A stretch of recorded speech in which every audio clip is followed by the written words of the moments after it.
the great outdoors, the adventure bus, hashtag van life. People are getting well into that sort of thing these days, and at the top of the pile, it's always been the Volkswagen Transporter. But what's this? This is not the Volkswagen Transporter. This is the VW Multivan. Think of it then as a mashup between the VW Sharan and the Volkswagen Caravelle, neither of which really exist anymore in the UK. This particularly interests me because it's not based on a van. Despite being called a multivan, it's got car underpinnings, and it's also a plug-in hybrid. And I'm going to review the 7-seat Volkswagen Multivan in today's video. I'm Jonny Smith. Welcome to the Late Break Show.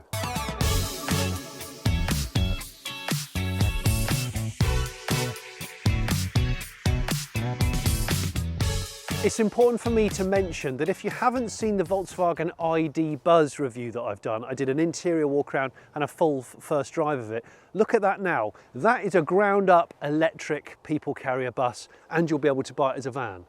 The Volkswagen Transporter still exists. You can still buy a Transporter, mostly diesel, and that is a commercial vehicle, you know, probably used to towing and carrying heavier loads. This is not that. This car sits alongside those two other vehicles, so they're actually all based on different cars. Do you follow? I'm going to put the dimensions on screen of the Multivan and its comparison brother, the ID.Buzz, just so you've got an idea, because I did do it in the other video. Crucially though, it's got a bit more of a bonnet, as you'd expect, because the engine lives under here. It's a 1.4, yeah, what is it, 1395cc, TSI model, and all of the orange stuff is obviously high voltage because you plug it in just here on the side there. But the thing that interests me with this is not the 0 to 60, which is 9 seconds, but it's the fact that you can theoretically do 29 to 31 miles EV only, and you can go up to 70 miles an hour EV only. And I get a lot of people saying, I'm not ready for full EV yet, but I don't just want a normal engine car. Well, that's when something like this could fit the bill nicely. Plus, it's a really damn stylish box, I think. Oh yeah, there's the turbo. Turbo's all the way back there. So this is the same engine and platform, in fact, the MQB platform as they call it, as the Golf, as the Passat, as many other VW passenger car models. So I'm hoping that when I drive this, it drives car-like, like the ID.Buzz did, more so than the Transporter, which obviously feels a little bit wobbly and is used to carrying heavy loads because it's a commercial vehicle. This is not a commercial vehicle. Typically when we talk about MPG and efficiency, during my week's loan I don't do a scientific analysis of that, but I get about 50 to the gallon on the Multivan on a long journey, like when I went to York and back. I'm getting about an EV range of about 25 miles, that's with a temperature of around 10 to 12 degrees, and about 75 to 80 miles to the gallon on a journey of about 60 miles in length. Tonight there's gonna be a jailbreak somewhere in this town. While I'm pulling out like this, you can see, to avoid the sort of killer pillar tendency, they obviously want to get this A-pillar nice and aerodynamically optimized. It's a word the Germans love using. They've split the A-pillar, so you've got a fairly decent window in there. This car's got the optional Harman Kardon audio upgrade, which is about £1,000, and I think it's probably £1,000 well spent. And I think the panoramic roof, as I said before, I think that might be a £2,000 option, which is a lot of money, but it does transform the space, especially if you go for a dark upholstery. In terms of sheer EV efficiency, I've driven this car over the last couple of days, and I'll put some details up on screen of the typically what the EV only range I've been getting out of the car. But normally, I mean, the weather is a factor, whether or not you use the heating and stuff when you're traveling in EV mode. All of those factors you've got to kind of consider. You can also preheat the car, which I very, very much like. I actually forgot about that. So just like an EV, you can set your departure time and stuff like that, which I do really, really like. There you go, departure time, days of the week, times, so it can preheat when it's plugged into the mains, all those little things which help to make the car more comfortable but also more efficient. I think typically I've been getting about 25 miles EV only. It's not particularly been warm lately, about 10 degrees, 11 degrees in the middle of the day, so you'd expect to get more closer to 30 as per quoted, unless you're driving at high speeds all the time. And that's where you've got to consider the eHybrid element of it, is if you're doing lots of shorter journeys or sort of town speed driving, that's when E-only is really good. If you're just getting straight on the dual carriageway and just blatting it every day, it probably won't be worth carrying that extra battery, which is somewhere down there. The 10.4 kilowatt hour battery pack, I think it's 84 kilowatt motor. The power combined with that engine at the front there is 218 PS. I believe it's up to 350 Newton meters of torque. If you've watched my ID.Buzz review, I was really impressed with the road manners of that car. I think it drives really well. It feels pleasantly car-like, and that's what I'm feeling actually with this. Although this isn't based on the same platform, this is the MQB, as I said, it should drive like a really tall Golf rather than a commercial vehicle. Commercial vehicles tend to be a bit fidgety and a bit pogo-y unless they're laden, because they're used to being laden with weight. It's funny how the VW Sharan lasted for years and it completely went out of favour with everyone apart from Uber drivers or minicab drivers. But this sort of thing, this packaging makes sense to me. And when it's clothed with some kind of style like this, I'm interested. I love the fact you've got the options like conference mode at the back, moving all the rails seating system with ease. You can put loads of people or loads of stuff in. You could turn it into a bit of a day van, so you could easily put a fridge in and use all the USBs to power stuff. And I think that's what people like the option of. It's not just a car for people that have 4 children. So the Multivan starts from £43,000. This version, as tested here, is actually 59. I think it starts at about 53. That's the plug-in hybrid model. But like I said, you can buy it if you wanted to, just petrol, 2 sizes of engine for petrol or diesel. Come and have a look at the front. See, design-wise, this is optional, this 2-tone paint with the chrome like strip in it. And there's actually 3 levels of trim: life, style, and energetic. This is style, so it's in the middle. All right, I'll talk a bit more about that, but there's lots of, the style adds things like the digital cockpit, the electric sliding doors. It's got sliding doors both sides, heated front seats, heated windscreen, heated steering wheel, and electric tailgate, which you can kick with your foot, and it probably doesn't work. I'm not a massive fan of those, but anyway. Frontal styling, like a lot of VWs, if you look at the Mark 8 Golf right now with its slightly sad sloth face, what it does have is it has this kind of running light eyebrow which goes all the way around. Loads of cars are doing it. Mercedes are doing it with their EQs. This has that, but I think this has got a really handsome front. Ever so slightly sort of dips down. It's got LED matrix headlights there. This is a bit similar to the ID.Buzz, but not quite. And of course in there you've got things like, I think, the radar for adaptive cruise control, that sort of thing. You don't have to buy it as 2-tone. It's completely optional. So this is the entry-level wheel size, 17s. So quite a high-profile tyre for a bit more comfort. And I'm okay with small wheels on vans. I know the Transporter Sportline crew, they like going for their 19s and stuff, but I think it's always going to come at the detriment of the ride. If anything, I think this sort of a car, with its really aerodynamic kind of design, should probably benefit from the aero-style wheel. You know, like a lot of EVs are doing now. This should probably have a bit more of an aero wheel. I'm not massively keen on any of the alloys it comes with, but hey. This is interesting here. Obviously a big sloping A-pillar, because you want lots of efficiency and you don't want drivers' legs to be kind of where the impact zone is in the event of an accident. So it's got this extra little window, which I do quite like. As I say, sliding doors. You click the button and they're electric, which is optional, and they're on both sides. I'm a guy of lifestyle, so I've got some lifestyle goods in there. I'll show you those in a minute. There you go, you just click the button. It's like a little button and you just click that. There's also a button on the dash. But because I'm enjoying the great outdoors, there's some sort of like goose turf war going on behind me. So I apologise, because there's a real cacophony of goose. This is probably my favourite part of the Multivan. If you come round to here, you see this awesome roof spoiler here, which is filled in, which I guess is for aerodynamics and spoiling the air. You've got a wraparound light here, which goes, that sort of faux chrome finish goes into that finishing panel there. Yeah, I like that. Oh yeah, on the remote, you can open, yeah, you can open either door.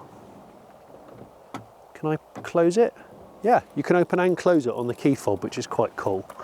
Electric, optional, big old tailgate, which can be annoying, but it's also can be really good if you're having a bit of a picnic, because you can use it as a rain shield.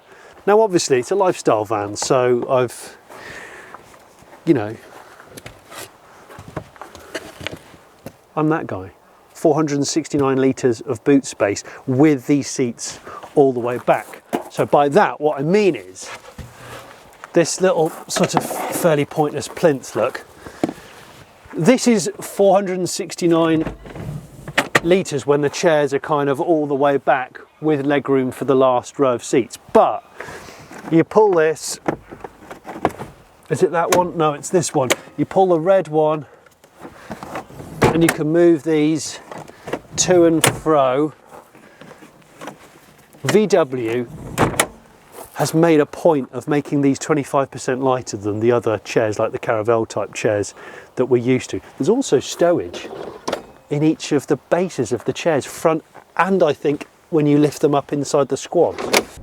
While I just cruise through the village, just going to alter my heated seat thing and all that. Now, slightly annoyingly, there's pros and cons here. There's still some sliding controls and annoying haptic style buttons that this multivan has, similar to the ID and also the new Golf. Things like your temperature and your fan speed, your volume on a slide is just downright irritating and shouldn't have ever been done. But what they have done is put physical buttons back on the steering wheel rather than the haptic weird ones in the Golf Mark 8, and that's a win. It looks the same as the Golf, but it's got that, which is, it's the same as the Golf GTI, I think the Mark 8, which I tested and was unsatisfied with that. You cannot buy a multivan in a manual gearbox. They're all automatics, or should I say DSG. And you've got a selector up here, so nothing down here, electric handbrake down there, stick it in D, and this one actually allows you to have paddles, minus and plus. And there is a sport mode, although it's not that kind of van. I don't really understand why you'd rattle through the paddles. You just put it in D and you just cruise, or you just waft through. 6-speed DSG on this one, 7-speed on the non-hybrids. You can, I mean, obviously I've got a rev counter, so I can actually, I know the engine is kicked in and it's revving. If you go into, I think, mode down there, you press mode, you can put it in E-only mode, and I'll put it in E-only mode in a minute when I'm cruising back through the village. Or you leave it in, it defaults to being in E mode initially, and then it will use all its battery up, I think, and then it will just go into hybrid. I'm in hybrid here, right? So if I go into hybrid, I can adjust whether or not I charge the battery using the engine. The fuel tank in this is only 45 litres in size, but that's because the engine is small, remember. It's only a 1.4 combined with that Lecky motor, and it's front wheel drive, although they do say they're going to do a twin motor version at some point, which would be four-wheel drive. Typically when we talk about MPG and efficiency, during my week's loan I don't do a scientific analysis of that, but I get about 50 to the gallon on the multivan on a long journey, like when I went to York and back. I'm getting about an EV range of about 25 miles, that's with a temperature of around 10 to 12 degrees, and about 75 to 80 miles to the gallon on a journey of about 60 miles in length. This faux wood, there's a name for it that VW have given it, and in the literature it looked really good, but now I'm looking at it, it looks like quite a bad 80s sideboard. It's a slightly lower van than the T6 Transporter, but it's still high enough, it's still a commanding position. I can actually see quite a lot of the bonnet, it's got a bit of a beak to it compared to the Buzz. But this is the joy of a car like this. You get the high up commanding driving position, an amazing vista with all the extra single glass roof above your head there. And I don't know, I just think that cars like this are becoming increasingly fit for purpose if you have a large family, or you do lots of outdoorsy stuff, or you move a lot of things, better to have a stylish box than some sort of compromised SUV that's ultra curvaceous but still massive, same footprint. This is where it's at. And the other thing is, I might look at this and go, well, it starts at sort of mid-50s price-wise, 55 grand or something. It's a lot of money. But it is a plug-in hybrid with tech on board, with car underpinnings. The VW Transporter, the T6.1, right, that's like, the sport line Transporter's 53, 54 grand. It's just a diesel van with a body kit. Who are you trying to kid? I forgot to mention when I was walking around it, up to 1,600 kilograms of braked towing on this. And you can option it with a detachable tow bar. And you can option it with kind of trailer assist function. Versatility, that is what the multivan is all about. It's all about having this area fully configurable. You'll notice that all of the chairs are completely independent. They're all single, and you can take them out really easily. They've all got armrests, adjustable armrests. They have, this particular one has a sort of Alcantara type design, and there's a couple of two-tones that you can get. And there's also this, a sort of floating center console. So this on the rail system can go up there between the two front seats, all right? It can go up there like that, and then you've got a gangway here, or you can put that chair in here. The middle chair is, I'll do it actually. What the hell, I'll do it. I'll pull this one down so you get a better view, look. So you pull that, and that will go down like that, okay? And then you've got another loop at the back that in theory, I can then take this out, hang on. And like I said, these Volkswagen are saying these are 25%. Yeah, they are lighter. They're not that heavy actually. So let's put, for demonstration purposes, here we go. So you've got the rail system here, right? This middle chair here can go into the middle like that. But what's really cool about these seats also is you can order these heated, and they come on and off these tracks, and yet there's no visible cabling. So it's like magic. So let's put that down. Not doing a very good job of this. So look, when they're down, they've got a plastic back, and you can use them as cup holders. So you can either take this one out and have two in the back with more boot room, and then maybe have three at the front here. There's many, many, many interesting options, but what I like about it, and let's bring this back, look. Very smooth action on the rail. This console here, press it, and it rises. But not only that, if I can tweak it a bit, hang on. A bit like when you're on an aeroplane, this comes up and can come down. So you've got your own little hot desk. It's a hot desk. Look, I'm going to take a call. Yeah, I'm going to do stuff like this. I'm going to enjoy some drinks. I'm not promoting. No, I'm not promoting. People know. They know the merch is available. It's cheesy if I push it on camera. It just looks awkward. 2, 3, 4 cup holders up here, and obviously adjustable height like I've just shown you, with some extra stowage in there as well. There are USB-Cs in various places in this car. I don't actually know where they are, I haven't found them yet. So that can be either there, or there. And then if it's not here, you've got a little table. And although the table feels a little bit flimsy, some of the plastics I do think are a bit flimsy, like the thresholds and the lower part of the dash. But this is cool, look. So you can either use it for, say, eating with your drink, or you can angle it like that and have an iPad or a book on it, or just get rid. Not quite as funky in terms of colours and things as the ID.Buzz. What's cool about this is it's got an optional panoramic roof, which I think is well worth the money, but it's a twin roof. There's a roof, glass section above the driver and the passenger, and then there's this separate thing here, but it's also thermally controlled, so it doesn't allow the sun to fully penetrate in and either heat up the cabin too much or cause discomfort and glare. So it's actually controlled. I think that makes a big difference to the experience inside. something mega exciting, adds to the sort of journey being in a bus. My kids really love things like this. I think we're seeing a wonderful renaissance in the people carrier again. The MPV is cool, finally. When you're buying a car of this sort of wheelbase, it's a very similar wheelbase and overall size to an SUV, but the difference in packaging is massive. This has so many more uses, I think. And the geese agree.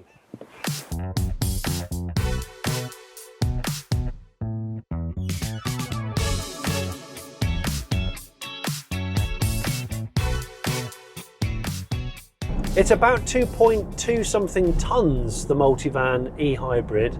So as usual with stuff that has an engine and batteries, there's a lot going on. There's a lot of complication here. In the back of my mind, am I thinking, would I rather just buy a VW ID.Buzz and go electric only for 200 and something miles, or even more when the next bigger battery comes out? Well, I would, but I'm used to electric cars. If you're stepping with one foot into the world of electric and you're a bit hesitant, that's when a plug-in hybrid could really win for you. See a bit of regen or as a percentage on this digital screen. This is 10.25 inches, and you can change the way the dash all looks, just the same as a Golf. It's got optional heated steering wheel and heated seats and heated windscreen, which I think are all things that I would buy with a plug-in hybrid, because it just helps to preheat the car without using an engine, which I like. I'm going to snick it into, press that mode button there, press that. There we go. See, the thing about the VW software, I know they've updated this infotainment, but it does still have the annoying gutter, like I said, and it's first startup. Booting the software up, it just takes a long time, and that's when you really want something to work. You get in the car and you want to immediately set your music, set your nav, get your phone synced, all that stuff, and it is a bit dawdly, like it's got a little bit of dementia, and I think that's a shame. Regen's actually really quite quiet and not intrusive. I don't think you can adjust the regen on it. So you know there's an engine under there. Somewhere under there is a lithium-ion battery pack, 10.4 kilowatt hours. This is where you charge it. Now, being a plug-in hybrid, you very rarely rapid charge those sorts of things because there's no urgency. So it's a Type 2 here, which you can get an accessory for a 3-pin plug. You can plug it into a wall box home. 3 hours, 40 minutes to fully charge it on a wall box. I think it's 5 hours with a 3-pin plug, which seems a little slow, but that's what I've been told is the case there. And like I say, you can drive it EV only, up to 31 miles, up to 70 miles an hour.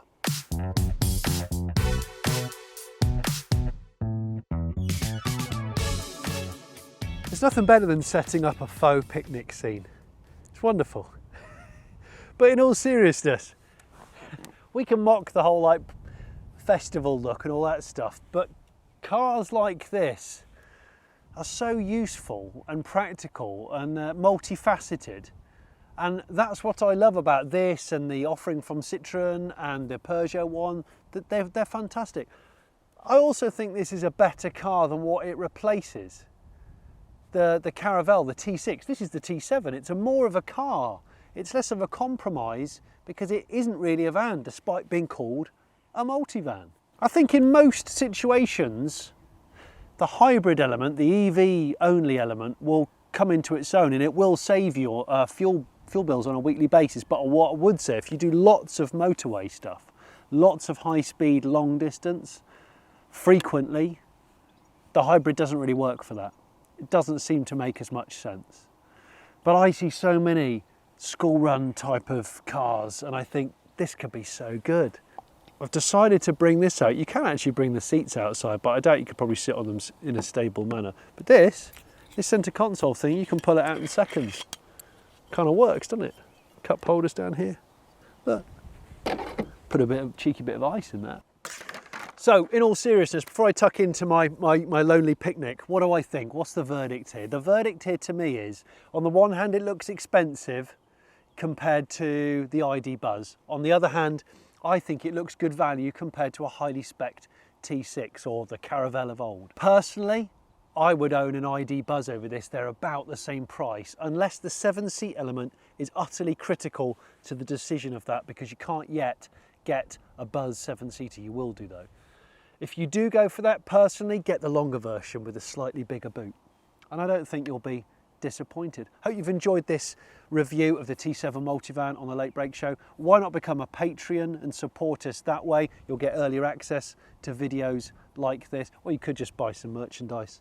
I don't like to promote it too hard, but there's lots available. Anyway, thank you.